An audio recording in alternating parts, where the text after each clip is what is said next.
आप सभी का बहुत बहुत नमस्कार करेंगे न्यूज 21 में। आप सबके साथ मैं हूँ ऋतिका पांडे। देखिए, किसी ने क्या खूब कहा है कि मंजिल उन्हीं को मिलती है जिनके सपनों में जान होती है। सीकर जिले के रिंगा क्षेत्र की प्रतिभावान बेटी सिम्स नीचरवाल, जी हाँ, इन पंक्तियों को उन्होंने सच कर दिखाया। साथ ही साथ हम मानसी कुमावत की भी बात कर रहे हैं। आपको बताएं, 10वीं में प्रदेश स्तर पर तीसरा स्थान, पहला स्थान, दूसरा स्थान प्राप्त करके इन बच्चों ने ना, स्कूल के बारे में हम बात कर रहे हैं, स्कूल को गौरवमयी क्षण में बना दिया। साथ ही साथ अंग्रेजी और विज्ञान में 100 अंक प्राप्त किए हैं। ये है सिम्स की सफलता की कहानी। साथ ही साथ हमारे साथ मानसी की कहानी के बारे में भी जानेंगे, जिन्होंने माध्यमिक शिक्षा बोर्ड राजस्थान द्वारा घोषित 10वीं परिणाम में रिंगस की सिम्स नीचरवाल ने राज्य स्तर पर धमाका कर दिया है। साथ ही साथ सिम्स ने 600 में से 595 अंक यानी 99.17% अंक प्राप्त किए हैं और तीसरा स्थान जो है पूरे राजस्थान की अगर हम बात करें हासिल किया है। अंग्रेजी और विज्ञान में 100 में से 100 अंक और भविष्य में आईएएस बनने का सपना इन्होंने देखा है। संजोनी वाली जो बच्ची हैं सिम्स, इनसे हम बात करेंगे कि इनकी सफलता का मूल मंत्र क्या है। बता देना चाहेंगे, प्रतिदिन 8 घंटे की नियमित पढ़ाई की इन बच्चों ने। साथ ही साथ हम मानसी कुमावत की भी बात कर रहे हैं। तो सबसे पहले हम बताना चाहेंगे, आज हमारे साथ इस चर्चा में जुड़ने के लिए कविता सक्सेना डायरेक्टर हैं, जो कि सेंट्रल चिल्ड्रन एकेडमी रिंगस की। आज हम मैम से जानेंगे कि सफलता का मूल मंत्र क्या है, बच्चों को किस तरीके से मेहनत कराई गई है। हम चाहेंगे कि कविता जी से हमें बातचीत कराएं और हम उनसे जाने कि इन सफलता का मूल मंत्र क्या है। मैम, सबसे पहले तो आपको बहुत बहुत नमस्कार करना चाहेंगे और पूरी टीम को, आपकी पूरी एकेडमी को, स्कूल को हम बहुत बहुत कंग्रेचुलेशंस करना चाहेंगे, शुभकामनाएं देना चाहेंगे कि वाकई में एक जीत का परचम है आप लोगों ने लहरा दिया है। मूल मंत्र क्या है मैम, क्या रणनीति अपनाई गई थी? देखिए, सबसे पहले तो मैं बताना चाहूंगी आपको कि ये बच्चियां स्टार्टिंग से मेरे पास पढ़ रही हैं, नर्सरी से इन्होंने यहाँ से एजुकेशन ली। हमारी जो संस्था है काफी पुरानी है बिल्कुल। और जो अनुभव है काफी पुराने हैं। और इन बच्चियों में तो जो हमारा तरीका है पढ़ाने का कि हम लोग 9वीं क्लास से एक प्री फाउंडेशन इन लोगों को देते हैं, जिसमें जो हम लोग स्टडी कराते हैं वो मेन सब्जेक्ट कॉन्सेप्ट बेस कराते हैं, ताकि इन लोगों को कंपटीशन में भी बहुत अच्छी हेल्प मिले। इन लोगों के कॉन्सेप्ट पे जो काम किया जाता है तो ऐसे बच्चे परफेक्टली जो है वो रिजल्ट जो है वो निकाल करके देते हैं। तो लगभग ये तरीका रहता है। पिछले साल की रेशियो की अगर मैं मैम बात करूं, कविता जी आपसे मैं जानना चाह रही थी, इस साल में कितने प्रतिशत की बढ़ोतरी देखी गई है? क्या इम्प्रूवमेंट जो पिछले साल नहीं रह गया था, इस बार आप लोग ने उन किन चीजों पे ध्यान दिया जो इस बार आप लोगों को सफलता की ओर ले गई? पिछली साल मैडम हमारी ही संस्था यहाँ पर टॉप पर थी और जो बच्ची थी उसने 98.7% मार्क्स लिए थे। और वही माइलस्टोन हम इन बच्चों को दिखाया करते थे कि अपने को इससे ऊपर जाना है। तो बच्चियों का जो टारगेट था वो इन्होंने 100% ले रखा था और डॉट टू डॉट इन लोगों ने पढ़ाई करी है। जो ये पेपर्स लिख करके आई थी वो भी मान के चलिए कि 100% लिख करके आई थी। बाकी तो यही है कि बच्चों की मेहनत टॉपिक कुछ मार्क्स जो इसने 4-5 मार्क्स कम किए हैं वो हो सकता है कहीं कोई छोटा मोटा मिस्टेक से कट गए हो। बाकी यही हमारा माइलस्टोन था कि इसको हटाना है और नया सेट करना है। जैसे कि मैम, एक बेहतर रिजल्ट के लिए कहा जाता है ना कि आप लोगों की मेहनत, नो डाउट, तभी आज ये सफलता जो बच्चों को मिली है, गौरवमय एक क्षण जो हम लोगों को देखने को मिला है। पर कहते हैं ना कि एक बेहतर सफलता के लिए घर और स्कूल दोनों का सामंजस्य होना बहुत जरूरी है। मैं बात कर रही हूँ, पेरेंट्स की बात कर रही हूँ। किस तरीके से आपका जो स्कूल है पेरेंट्स के साथ जो है कोऑर्डिनेशन बिठाता है? क्योंकि अगर हम बात करें, कुछ बच्चे ऐसे भी होते हैं जो ग्रामीण क्षेत्रों से आते हैं, उनके माता पिता जो होते हैं इतने कई बार पढ़े लिखे नहीं होते हैं, वो कामकाज में व्यस्त होते हैं। क्या उस समय आप लोग क्या रणनीति अपनाते हैं, कोऑर्डिनेशन कैसे करते हैं पेरेंट्स से? मोस्टली ये होता है कि ग्रामीण क्षेत्रों में ज्यादा जिम्मेदारी हमारे ऊपर ही आती है, लेकिन फिर भी कुछ पेरेंट्स हैं जो कम पढ़े लिखे होने के बावजूद भी बच्चों के लिए हमेशा तैयार रहते हैं। तो ऐसे पेरेंट्स बुलाते हैं इन पेरेंट्स को अपने इंस्टीट्यूट में, इनसे बातचीत करते हैं और बेशक वो सब्जेक्टिव लेवल पर बच्चे की मदद ना कर पाए, लेकिन परवरिश में वो बच्चों का पूरा ध्यान रखते हैं। और इसका बहुत अच्छा एग्जाम्पल हमारे पास सिम्स और मानसी है। दोनों ही ऐसे बैकग्राउंड से थी, लेकिन इनके पेरेंट्स बड़े जागरूक थे और हमारी जो भी बात हम लोगों को समझाया करते थे उसको अक्सर वो लोग फॉलो करते थे। तो बच्चियों ने अच्छी सफलता प्राप्त की। अच्छी सफलता प्राप्त की। मैम, जैसे कि मैं आपके स्कूल की थोड़ा सा मैं जानना चाहूंगी, जो अभिभावक इस वक्त देख रहे हैं, अगर हम सेंट्रल एकेडमी की बात करें, किसी परिचय का मोहताज नहीं है, सभी जानते हैं। पर अगर कोई पेरेंट्स आपके स्कूल में अपने बच्चों का दाखिला कराना चाह रहे हैं, क्योंकि अगर हम बात करें छुट्टियां आ रही हैं, पेरेंट्स चाहते हैं, तो क्या कोई ऐसी चीज जो आपके स्कूल को दूसरों से अलग बनाता हो, बच्चे पेरेंट्स अपने बच्चों को आपके स्कूल में क्यों लेकर आए, कोई वजह बताएं, कुछ नया जो देखिए दूसरों से अलग हो। जो कुछ लोग पूरा शिक्षा के उससे जुड़े हुए हैं, हमारे स्कूल की खास बात है कि हमारा जो मोटिव रहता है वो शिक्षा के साथ हम संस्कारों पर भी बहुत जोर देते हैं। केवल एजुकेशन रूट्स। किताबी ज्ञान नहीं, बल्कि बच्चा सोसाइटी के अंदर एक अच्छा आदमी बने, अच्छी पहचान बोले, उस पर भी हमारा जो मोटिवेशन और हमारा जो अपब्रिंगिंग रहती है अपब्रिंगिंग। बच्चों की, हम इस पर भी बहुत फोकस करते हैं। तो पेरेंट्स को लगभग इस बात से प्रभावित भी रहते हैं कि इस संस्था में कुछ चीज पे भी बहुत ज्यादा जोर रहता है कि बच्चे अपने संस्कार को ना भूलें। हमारी जो दिनचर्या होती है उसमें भी हम बच्चों को लगातार अपनी सारी जो अपने संस्कार है, अपनी सोसाइटी, अपने समाज, इसके साथ जोड़े रखते हैं। और आजकल की जो भी डिस्ट्रैक्टिव जितनी भी चीजें बच्चों के बीच में आती हैं, उनको हम दूर करने की कोशिश करते हैं। ओके, सो बेसिकली मैम एक आखिरी सवाल मैं आपसे जानना चाहूंगी कि जैसे कि बात करें अगला रोड मैप की, अगर मैं सीधे तौर पे बात करूं, अब अगला किस तरीके से रणनीति बनाई जाएगी अगले साल बच्चों के रिजल्ट्स की, अगर मैं बात करूं अगला रोड मैप क्या है आपके स्कूल का। देखिए सबसे बड़ी बात तो ये होती है कि हमारा जो बच्चा है वो खुद ही माइलस्टोन तय कर देता है आने वाले बच्चों के लिए। बाकी हमारा जो तरीका है वो यही है जी। कि बच्चा स्कूली एजुकेशन के साथ साथ कॉम्पिटिटिव एग्जाम्स के भी काबिल डेफिनेटली। बने, जी। क्योंकि एनसीईआरटी एक बेस है सारे कॉम्पिटिटिव एग्जाम्स का। तो हम एनसीईआरटी की जो बुक्स है उसको इस तरीके से पढ़वाते हैं बच्चों को कि हम बिल्कुल कॉन्सेप्ट लेवल पे काम करें, ताकि परसेंटेज जो है वो एक बच्चों के दिमाग में हम वैल्यू ना बनाते हुए हम उन्हें बहुत दूर का सपना दिखाते हैं कि आपको अपनी मंजिल कैसे तय करनी है। और जब अपना सपना पूरा करने के लिए जो सीढ़ियां हैं उनको जब हम तरीके से चढ़ाते हैं, तो ये परसेंटेज जो है वो साइड बाय साइड बच्चों को मिलती है। हम ये मान के चलते हैं कि गिफ्ट में मिलती है वो इनको। गिफ्ट बाकी में हम मिलती इनको है। जो मंजिल और इनका सपना है वो बड़ा दूरगामी दिखाते हैं। उस बच्ची दूरगामी का दिखा। सपना आईएएस बनने का है, तो प्रिपरेशन हम लोगों ने उस हिसाब से उस तरीके से। तैयार हम करवा रहे हैं। जी। कविता जी, पहले तो आपको बहुत बहुत धन्यवाद देना चाहूंगी और एक बार फिर से हमारे न्यूज 21 की पूरी टीम के तरफ से आपको धन्यवाद देना चाहूंगी। वास्तव में ये सिर्फ आपके स्कूल के लिए नहीं, हम सबके लिए, हमारे देश के लिए गौरव का पल है।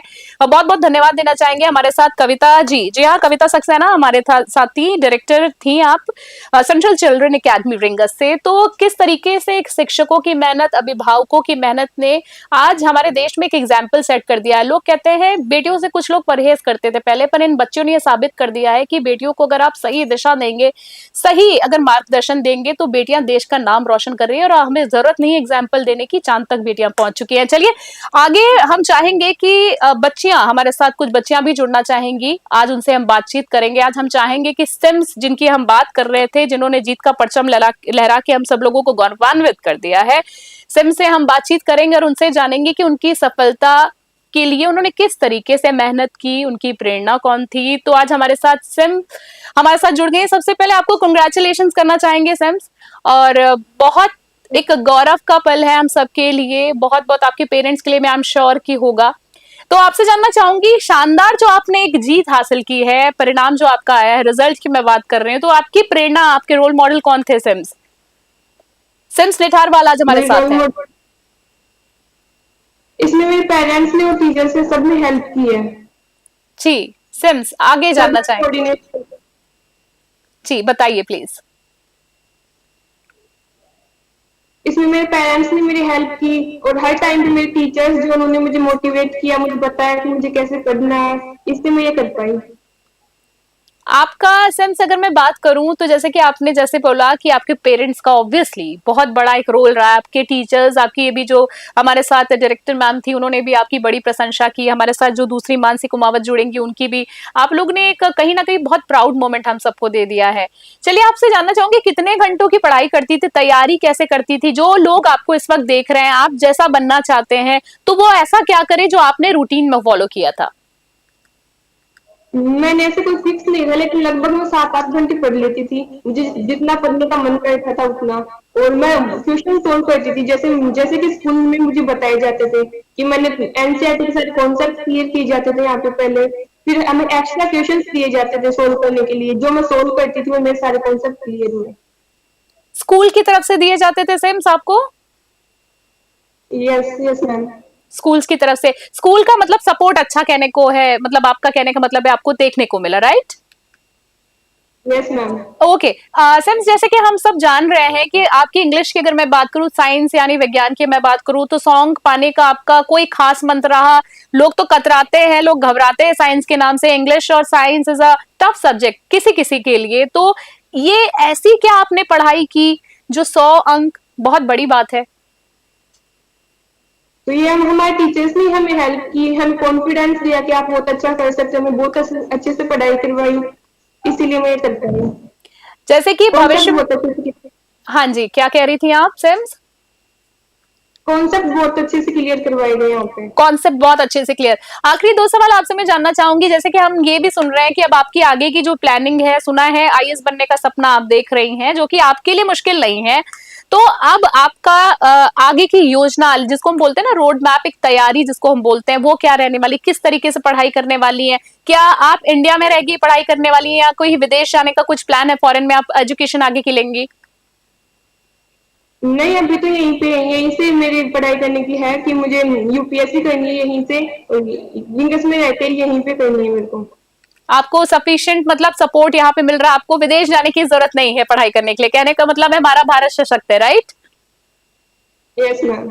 डेफिनेटली। एक आखिरी सवाल, आपके जो जूनियर्स आपको फिलहाल इस वक्त देख रहे हैं, उनको एक आखिरी मैसेज क्या देना चाहेंगी? मैं यही देना चाहूंगी कि बहुत अच्छे से पढ़ाई करनी चाहिए और कॉन्सेप्ट क्लियर करने चाहिए मेनली। एनसीईआरटी को बिल्कुल कॉन्सेप्ट क्लियर। क्लियर करना चाहिए। So basically yes ma'am. सिम्स निठारवाल आज हमारे साथ थी। सिम्स, आपको एक बार फिर से कॉन्ग्रेचुलेशन करना चाहेंगे और हम सबको बहुत प्राउड है, आप एक एग्जाम्पल सेट हुई हैं उन लड़कियों के लिए जिनको पढ़ाया नहीं जाता, आगे नहीं बढ़ने दिया जाता। All the very best. और हम आपसे फिर चाहेंगे, फिर आप ऐसी जीत का परचम लहराएं और फिर हम आपसे बात करें। तो हमारे साथ सिम्स निठारवाल थी। आपने देखा इस बच्चे ने ये साबित कर दिया है कि मेहनत से कुछ भी संभव है। स्कूल का एक कह सकते हैं बहुत बड़ा सहयोग देखने को मिला है, माता पिता का, जैसे कि बच्ची भी अपने माता पिता को श्रेय दे रही है, स्कूल वालों को दे रही है। तो स्कूल की भूमिका जो है एक बहुत अहम मानी जा रही है। चलिए, हमारे साथ अगली जो हमारी मेहमान है मानसी कुमावत हमारे साथ जुड़ेंगी, जिन्होंने सेकंड जो रैंक है, शानदार रैंक राजस्थान लेवल की हम बात कर रहे हैं, हासिल की है। मानसी कुमावत से हम बातचीत करना चाहेंगे, उनसे जुड़ेंगे और उनसे पूछेंगे कि ऐसी क्या खास मानसी ने प्रिपरेशन की थी जो आज वो जीत का परचम लहराकर वो भी बैठी हैं। तो मानसी, सबसे पहले आपको बहुत बहुत कॉन्ग्रेचुलेशन करना चाहेंगे। बहुत ही अच्छा आपने एक जो है प्राउड मोमेंट सबको दिया है, बहुत ही अच्छी आपने शानदार मेहनत की है। तो आपका, आपसे जानना चाहूंगी आपकी रोल मॉडल क्या है, क्योंकि ये सवाल इसलिए बनता है क्योंकि हर किसी का एक सोचने का तरीका अलग होता है। लोग आपसे, आपको देख रहे हैं इस वक्त, आप नेशनल चैनल पे हैं। हाँ, सबका देखो मेनली बेसिक यही होता है कि भाई सब ऐसा बोलते हैं कि सबके लिए पेरेंट्स होते हैं, स्कूल होता है। मेरे लिए भी कुछ ऐसा ही है कि मेरे पेरेंट्स ने मुझे बहुत ज्यादा सपोर्ट किया है। यहाँ पे डायरेक्टर मैम, डायरेक्टर सर है, उन्होंने हमारे लिए इतना अच्छा बेस वो बनाया है, हमें प्री फाउंडेशन जैसी फैसिलिटी दी है, इतनी अच्छी फैसिलिटी दी है। लेकिन फिर भी मैं एक स्पेशली पर्सन है जिसको मैं बहुत ज्यादा धन्यवाद डेफिनेटली। बोलना चाहूंगी, यानी कि इसलिए सबसे ज्यादा जो रोल था मेरी सक्सेस के पीछे वो उन्हीं का ही था। वो थे हमारे यहाँ पे प्री फाउंडेशन के फिजिक्स के फैकल्टी थे, अर्जुन जी सर। मैं उनका सबसे ज्यादा थैंक यू बोलना चाहूंगी। जी, ये बहुत प्राउड मोमेंट होगा, I am sure Arjun sir के लिए भी। वो आपको सुनेंगे अभी जब, तो बहुत गर्व की बात है जब आप अपने बच्चों पर इतनी मेहनत करते हैं और बच्चे आपको श्रेय देते हैं। चलिए, आपसे जानना चाहूंगी, आपने भाई कितने घंटे तक पढ़ाई की, आपका क्या रूटीन रहा, फेवरेट सब्जेक्ट आपका क्या था? मेरा ऐसा था कि पढ़ना उतना पढ़ो जितना आपका मन करता है, लेकिन जितना टाइम आप पढ़ रहे हो वो मन से पढ़ो। मन ऐसा से नहीं पढ़। कि भाई आप पढ़ तो ज्यादा देर रहे हो, बुक बहुत ज्यादा देर तक लेके बैठे हो, लेकिन आपका मन नहीं है, आप सिर्फ उसको लेके बैठे हो। अगर पढ़ना भी है तो ढंग से पढ़ो ना, चाहे वो 4 घंटे पढ़ो चाहे 5 घंटे पढ़ो, लेकिन वो पढ़ाई प्रोडक्टिव होनी चाहिए। प्रोडक्टिव होनी चाहिए। जैसे कि आपसे ये एक क्वेश्चन मैं करना चाहूंगी मानसी, कि आजकल सोशल मीडिया का जमाना है, जैसे कि हम बात कर रहे हैं, जो ऑनलाइन एजुकेशन भी है, तो क्या आपने ऑनलाइन एजुकेशन का भी कुछ सहारा लिया या आप बुक्स वगैरह पढ़ती थी, आपकी टीचर्स के गाइडेंस में रहती थी? क्योंकि ऑनलाइन एजुकेशन की वजह सम टाइम्स ऐसा होता है कि बच्चे जो है वो डिस्ट्रैक्ट हो जाते हैं, काफी पढ़ने बैठते हैं पर चलाने लगते हैं रील्स। तो फिलहाल आप क्या कहना चाहेंगी, कैसे आपने उन चीजों से खुद को रोका? देखो, मुझे ऑनलाइन एजुकेशन की वैसे ऑनलाइन क्लासेस की जरूरत पड़ी नहीं, क्योंकि हमारे यहाँ यहीं पे इतनी अच्छी क्लासेस होती थी। मुझे कभी भी ऐसा लगा नहीं कि भाई मुझे ऐसे कोई चीज नहीं समझ में आ रही है। अगर नहीं आती थी तो मैं 4 बार पूछती थी, 5 बार पूछती थी, और कोई मना नहीं करता था कि नहीं मैं नहीं बताऊंगा इतनी ज्यादा बार। हम्म। तो मुझे कभी ऐसा लगा कि भाई मुझे ऑनलाइन क्लासेस लेनी चाहिए। हम्म। आपका इन फ्यूचर आप क्या बनना चाहती हैं? आपका फ्यूचर प्लानिंग क्या है? आप किस चीज के लिए तैयारी कर रही हैं? मैं अभी नीट करूंगी, डॉक्टर बनना है मेरा सपना, फिर उसके बाद में यूपीएससी क्रैक करना है। क्या बात है, क्या बात है। तो बेसिकली आपने अपना गोल है वो क्लियर कर रखा है। चलिए, आप आखिरी मैसेज क्या हाँ, देना चाहेंगी जो भी आपके जूनियर्स आपको देख रहे हैं? कोई ऐसा मैसेज दीजिए जिससे लोग इंस्पायर हो जाए मानसी आपको देखकर। अब मैं ये मैसेज देना चाहूंगी सबसे पहले तो कि खुद पे भरोसा रखिए, बिलीव इन योर सेल्फ। अगर आप खुद पे डेफिनेटली, आई बिलीव भरोसा नहीं टू। कर सकते तो किसी पे भी भरोसा नहीं कर सकते हैं। तो जी। सबसे पहले तो खुद पे भरोसा रखिए, उसके बाद में अपने टीचर्स और अपने पेरेंट्स पे, मतलब कि ब्लाइंड फेथ होना चाहिए आपको उन पर। अगर ब्यूटिफुल आपको उन आंसर। पर ब्लाइंड फेथ है, खुद पर और उन पर, तो आप कुछ भी कर सकते हैं। जो आपने सोचा है वो आप हासिल कर सकते हैं। डेफिनेटली। आपको बहुत बहुत कंग्रेचुलेशन करना चाहूंगी और ऑल द बेस्ट हम पूरी टीम की तरफ से कहना चाहेंगे आपको। हम फिर चाहेंगे कि हम आपसे जल्दी जुड़ेंगे, बातचीत करेंगे। तो आपने देखा जैसे कि कविता सक्सेना जी डायरेक्टर थी जो कि सेंट्रल चिल्ड्रन एकेडमी से हमारे साथ रिंगस से, साथ ही साथ मानसी कुमावत और सिम्स हमारे साथ थी। देख लिया, मुझे नहीं लगता कि कुछ कहने की जरूरत है, क्योंकि अगर हम बात करें तो सीसीए शिक्षण संस्थान की अगर हम बात करें तो निदेशक डॉक्टर अजय सक्सेना और सह निदेशक कविता सक्सेना के निर्देशन में संस्था ने जिले में रिकॉर्ड तो तोड़ दिया है। 12 छात्रों ने 95% से अधिक अंक प्राप्त किए, 40 छात्रों ने 90% से अधिक अंक हासिल किया और परिणाम के साथ ही विद्यालय परिसर में जश्न का माहौल है। अभिभावकों ने शिक्षकों का आभार जताया है। सिम्स निचरवाल और मानसी कुमावत ने यह साबित कर दिया, और ऐसे और भी बच्चे हैं जिनसे अभी हम जुड़े नहीं हैं। इनकी मेहनत और हौसले ने सब कुछ जो है वो संभव कर दिया। सीकर जिले की ये होनहार छात्रा जो है आने वाले समय में अपने सपनों को नई ऊंचाइयों तक ले जाए। हमारी न्यूज़ 21 की टीम की तरफ से शुभकामनाएं। फिलहाल की बड़ी चर्चा में इतना ही। देश और दुनिया की बड़ी खबरों के लिए बने रहे न्यूज़ 21 अभी के लिए नमस्कार, जय हिंद, जय भारत।